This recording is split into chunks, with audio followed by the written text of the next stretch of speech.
The phone rang just as she was finishing her morning coffee. Her son, Daniel, was already pacing around the living room, wearing his tailored suit and that same smug grin he'd perfected since landing his big promotion.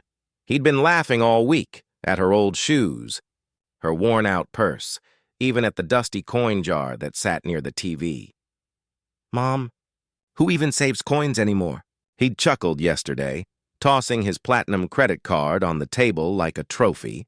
But this morning, when she picked up the call, something changed. Her face remained calm, her voice steady. "Yes," she said into the receiver. "This is Mrs. Eleanor Brooks." The main account holder. Silence filled the room. Daniel's grin froze midair. That was the first time her son realized he wasn't the one in control, Eleanor Brooks. 62 years old. Widowed, practical, and famous among her church friends for clipping coupons like a warrior and baking pies that could make a grown man cry. To most people, she was just a sweet old lady in oversized sweaters. To Daniel, she was the woman who didn't understand how the modern world worked. But don't get it twisted. Eleanor wasn't helpless. Behind every thrift store jacket and home-cooked meal was a mind sharper than any spreadsheet her son ever made. You see, while Daniel built his image, Eleanor built her security. Every dollar he mocked, every grocery receipt she saved, was part of something much bigger. A quiet, deliberate plan. And now that plan was about to unfold, because that call from the bank wasn't random. It was the beginning of a revelation, one that would flip the power dynamic in that cozy suburban house forever. Want to know how a mother, once laughed at for her frugality, ended up owning more than her son could dream of? Let's rewind. Back to when she first started saving. Back to the little apartment. Back to the days when every coin was a choice between comfort and sacrifice. This isn't a story about money. It's a story about value. The kind that doesn't come with interest rates or credit limits. So sit back, grab your coffee, and get ready for a story that might just make you call your mom. Welcome, story lovers. From where are you watching today? Drop your city name in the comments. Let's see how far this story travels. Eleanor Brooks wasn't born into wealth, or even comfort. She came from a small town in Ohio, where dreams were stitched together with coupon paper and patched jeans. Her father was a mechanic. Her mother, a homemaker who could make soup from nothing but bones and prayer. Life was simple, hard but decent. Eleanor had always been bright. Numbers spoke to her. While other girls doodled hearts in their notebooks, she balanced imaginary budgets, calculating how to feed a family of 4 on $20. She didn't dream of being rich. She dreamed of being free from the fear of running out. In high school, she earned a scholarship to study finance at a local college. For a while, life looked promising. She imagined herself one day sitting behind a polished desk, managing portfolios, making decisions that mattered. But dreams, especially for women like Eleanor, had a cruel way of being tested. It started with love. She met Michael Brooks, charming, ambitious, and full of promises he didn't know how to keep. He was a salesman with the kind of smile that could sell sunshine on a rainy day. They married young, too young, and soon she traded textbooks for grocery lists, lectures for lullabies. At first, she thought love could fill the spaces money couldn't. But as bills piled and Michael's charm turned to bitterness, she realized marriage didn't guarantee stability. When Daniel was born, things changed again, mostly for her. She stopped dreaming of promotions or office chairs. Her world became diapers, doctor visits, and discount stores. She worked part-time at a diner, her fingers cracked from washing dishes. Her smile practiced for tips that barely covered formula milk. Michael promised he'd figure it out. But his figuring out came in the form of late nights, debt collectors, and eventually, a note on the counter that said he was leaving for a while. He never came back. Eleanor didn't cry that day. She folded the note, tucked it into a jar labeled Lessons Learned, and went back to work the next morning. Because that's what women like her did. They didn't have the luxury of breaking down. Days turned into years. She raised Daniel on her own, juggling 2 jobs, waitressing by day, cleaning offices by night. There were nights she'd fall asleep sitting up, apron still tied. shoes still on. She learned the art of survival in silence. Every dollar mattered. She'd stretch 1 pound of meat across 3 dinners, fix broken zippers instead of buying new clothes, and pick up pennies off the sidewalk like blessings from heaven. Daniel grew up watching her do all that, but never understanding it. He saw the struggle, but not the strength. He saw the smallness, but not the sacrifice.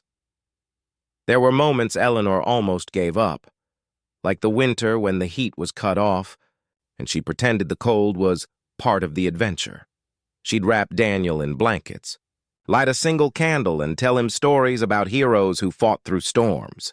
He never knew she told those stories to keep herself from falling apart.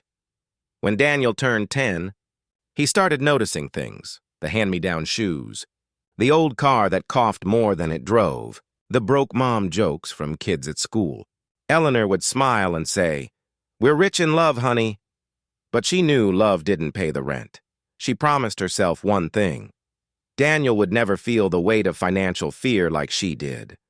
So she started saving. 1 coin, $1, one quiet decision at a time. She opened a small savings account, adding whatever she could.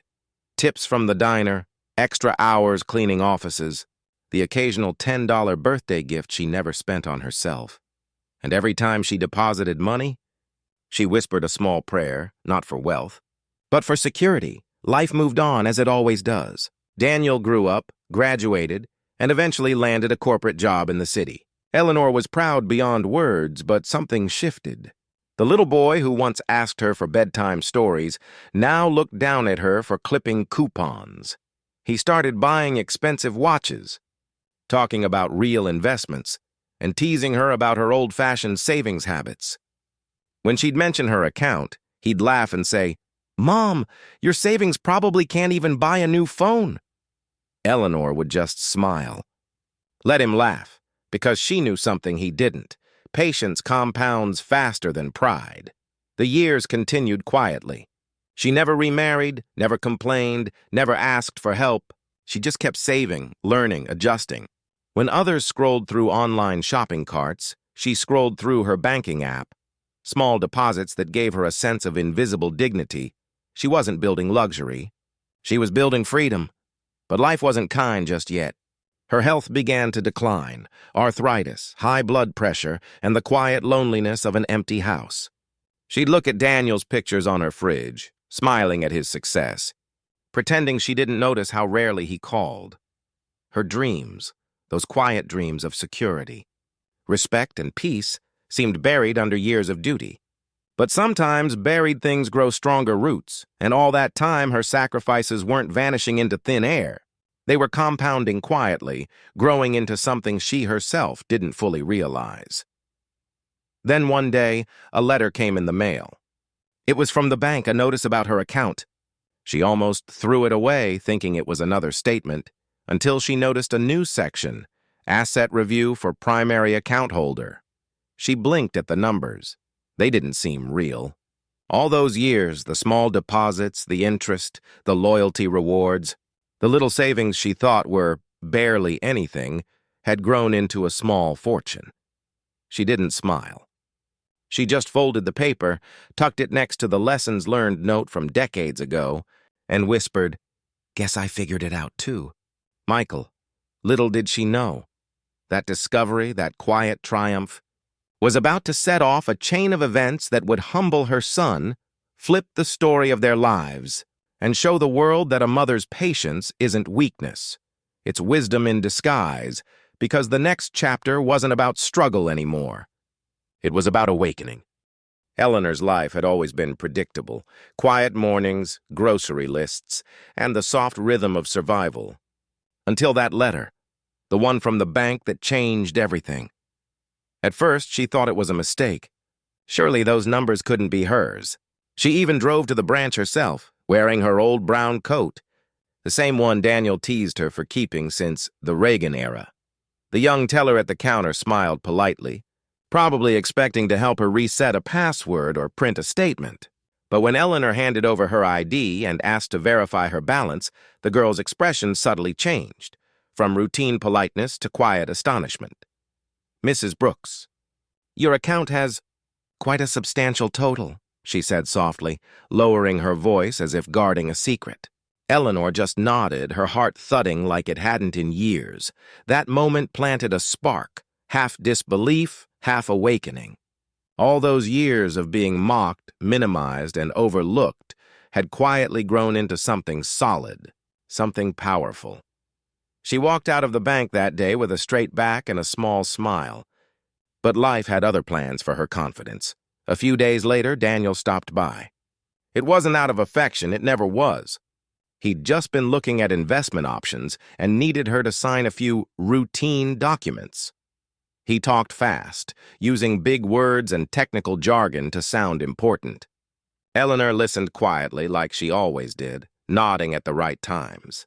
But when he slid the papers across the table, something in her gut tightened. She wasn't stupid. She'd spent a lifetime reading bills, contracts, and fine print, and she knew manipulation when she saw it. "Just your signature, Mom," he said, barely looking up from his phone. "It's for a joint account. Easier to manage your funds, you know, for emergencies." Her funds. That phrase hung in the air like a warning bell. Eleanor's fingers hovered over the pen, then set it down slowly. She smiled, the kind of gentle smile that comes from experience. "Let me read this carefully, sweetheart," she said. Daniel rolled his eyes. "Mom, you don't have to." But she already was, and that's when she saw it, the clause at the bottom, the one that said primary account holder, Daniel Brooks. It hit her like a slow, cold wave. Her own son was trying to transfer control of her savings to himself. Eleanor's heart sank, not because of the betrayal, but because it was him. Her little boy, the one she'd raised with stories about honesty, was now treating her like a naive old woman. She didn't confront him. Not yet. Instead, she played along. She asked questions, listened to his rehearsed answers, and signed nothing. When he left, she sat alone at the kitchen table, staring at the papers he'd tried to make her sign. And for the first time in years, she felt something burning inside her. Not anger, but resolve. All her life, she'd kept quiet. She'd endured, smiled, compromised. But now, silence wasn't strength. It was surrender. So she made a plan. The next morning, Eleanor returned to the bank. She asked to meet the branch manager, a kind woman named Teresa, who remembered her from her years of small, consistent deposits. Eleanor explained everything: Daniel's proposal, the signature papers, the sudden interest in her finances. Teresa listened carefully, then said something that changed everything. "Mrs. Brooks, not only are you the main account holder, but the amount you've accumulated puts you in our private client tier. You have the right to add safeguards, no joint accounts, no fund transfers without personal verification. Private client." The phrase sounded foreign to Eleanor's ears, like a language she'd never been allowed to speak. Teresa helped her set new restrictions and quietly flagged her account for monitoring.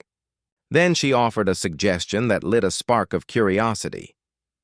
"If you'd like, we could schedule a financial advisor to review your portfolio. You've earned this money. Let's make sure it grows for you, not anyone else."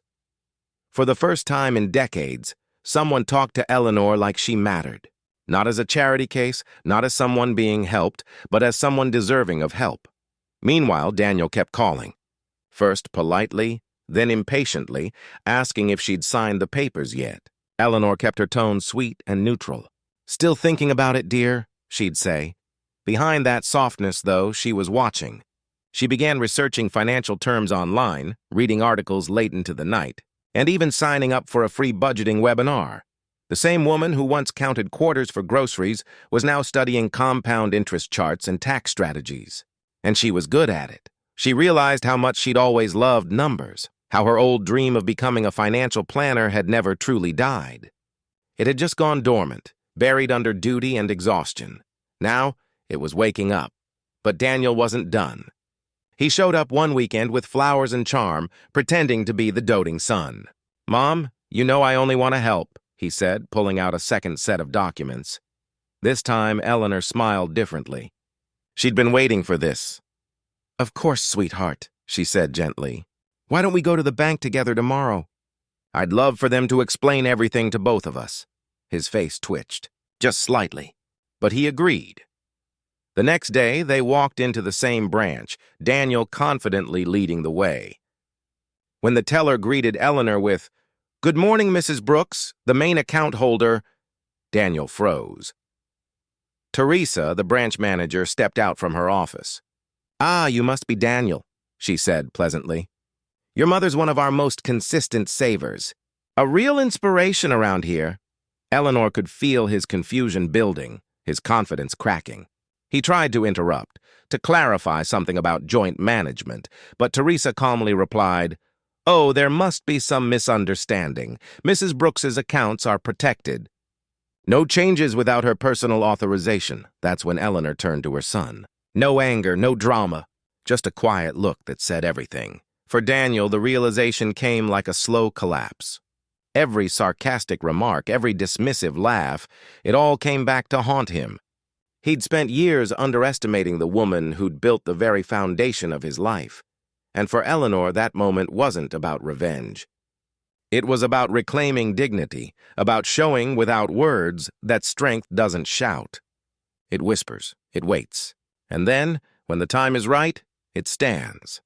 Outside the bank, as they walked to the car, Daniel stayed silent. The man who always had something clever to say suddenly couldn't find words. Eleanor looked up at the sky, a small, knowing smile on her lips. She'd fought too many battles to explain herself now. The world finally saw her, not as a struggling mother, not as someone's burden, but as a woman who had quietly outlasted pride, pain, and poverty. And deep down, she knew this wasn't the end. It was only the beginning of her redemption. The living room was filled with the sound of muffled whispers and fake smiles. Relatives had gathered again, this time for her grandson's graduation party. Everyone was dressed in polished suits and shimmering dresses. Everyone except Margaret, who wore her usual plain cardigan and soft, worn shoes. Her son, Daniel, was in his element, loud, charming, and full of pride for his modern family. He had always made subtle jokes about her old-fashioned ways, her frugality, her endless saving habits. But today, he crossed the line while cutting the cake. He laughed and said loud enough for everyone to hear, "Mom still hides her savings in envelopes. Guess she never trusted the banking apps." Laughter filled the room. Even the grandkids giggled. Margaret smiled faintly but felt something break inside. Not her pride. No, that had been bruised before, but something deeper, something that had kept her quiet all these years. Later that evening, Daniel's phone rang. Unknown number. He frowned and answered. "Mr. Daniels?" A professional voice spoke. "We're calling to confirm. Your mother, Mrs. Margaret Daniels, is the primary account holder of your joint investment portfolio. We need her authorization for further transactions." There was a pause. The color drained from his face. "What do you mean?" "She's the main account holder," the voice continued, calm and clear. "She established the account 15 years ago, sir. The investments, the property holdings, the returns, all are under her name.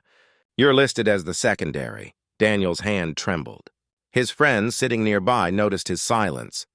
"Everything okay, man?" one asked. He tried to speak, but words refused to come out. For years he had mocked her simplicity, laughed at her outdated values. Now reality was turning those laughs into echoes of shame.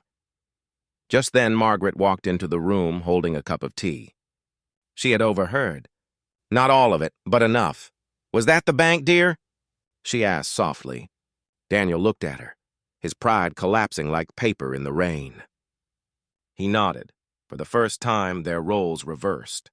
The mother, who had been treated as naive and outdated, now stood as the quiet storm that had built everything. The son who mocked her now realized he had been standing on the foundation she created. The silence between them spoke louder than any apology. Margaret turned toward the window, her reflection framed by the city lights, the same city she had struggled in for decades, saving every penny, every sacrifice, every unspoken dream, and tonight, the world finally saw her for what she truly was, not a woman who saved too much, but the one who built everything her son took for granted. "Sometimes," she whispered, more to herself than anyone else. The quietest person in the room is the one signing the checks. The next morning, sunlight filtered through the curtains, spreading golden warmth across Margaret's modest home. She sat by the window with her tea, calm as ever. The phone lay silent now. The storm had passed, but its echo lingered in the house, reshaping everything it touched. For years, she had lived quietly, saving, mending, hoping, and for years, Daniel believed she was just old-fashioned. But now, his perception of her, and of himself, had begun to change. That afternoon, Daniel drove over. No fancy car this time, no booming confidence. Just a humbled man with eyes that had finally learned to see. He stood at her door carrying nothing but a heavy heart. "Mom," he said softly. She looked up, smiled faintly. "Come in, son." He hesitated before speaking again. "I didn't know. I had no idea you did all that. For us." Margaret took a slow sip of tea, then replied, "You weren't supposed to know, Daniel. I wasn't saving for applause. I was saving so you could build higher than I did." His eyes welled up. He remembered every time he had mocked her, her old clothes, her refusal to spend, her insistence on saving receipts. Each memory now felt like a weight pressing against his chest. "Mom," he whispered. "I'm sorry. I was proud of the wrong things." She reached out and placed her hand gently over his. "I know," she said. "Pride isn't the problem, son. Forgetting where it comes from, that's what hurts." From that day, things began to shift. Daniel stopped chasing luxury for validation. He started learning, really learning, how money worked, how patience multiplied what greed destroyed. He began involving his mother in decisions, seeking her wisdom before his wallet. And Margaret? She didn't change much outwardly, still wore her soft cardigans, still gardened every morning, still shopped with coupons. But something in her presence had changed, a quiet dignity that filled every corner of her home like sunlight. Her relatives now looked at her differently, too. The same people who once chuckled at her thriftiness now came seeking advice on savings, on investments, on life. One evening, her grandson came running to her room. "Grandma," he said, "our teacher said heroes wear capes, but I told her mine wears sweaters and drinks tea." Margaret laughed, and a single tear slipped down her cheek. The sweetest kind of tear, born not of sadness but of fulfillment. Years later, Daniel gave a speech at a charity gala he helped organize for single mothers. He stood under the soft lights, voice steady, heart open. "My mother taught me," he said, "that wealth isn't about what's in your account. It's about what's in your character." I used to think she was saving pennies. Turns out she was saving generations, the crowd applauded. And in that moment, Margaret, sitting quietly at the back table, felt something she had never sought but had finally earned: acknowledgement. She smiled gently, whispered a prayer of gratitude, and closed her eyes. Her journey was never about money. It was about endurance, faith, and love strong enough to outlast mockery. Now when people in town talk about her, they don't call her the saver lady anymore. They call her the woman who built quietly. Her savings didn't just fill a bank. They built a legacy, and Daniel, the son who once mocked her, now manages her foundation for financial literacy, helping other families like theirs learn the same lesson he did, that wisdom grows where humility begins. Margaret's life now versus then, before, invisible, underestimated, spoken over. Now, respected, admired, and finally, seen. She still doesn't flaunt her wealth. But when she walks into a room now, people pause. They listen. Because sometimes the quietest saver turns out to be the strongest builder. Thank you for watching. The narrator's voice fades gently over a warm instrumental tone. If you've ever been underestimated, remember, silence is not weakness. It's preparation.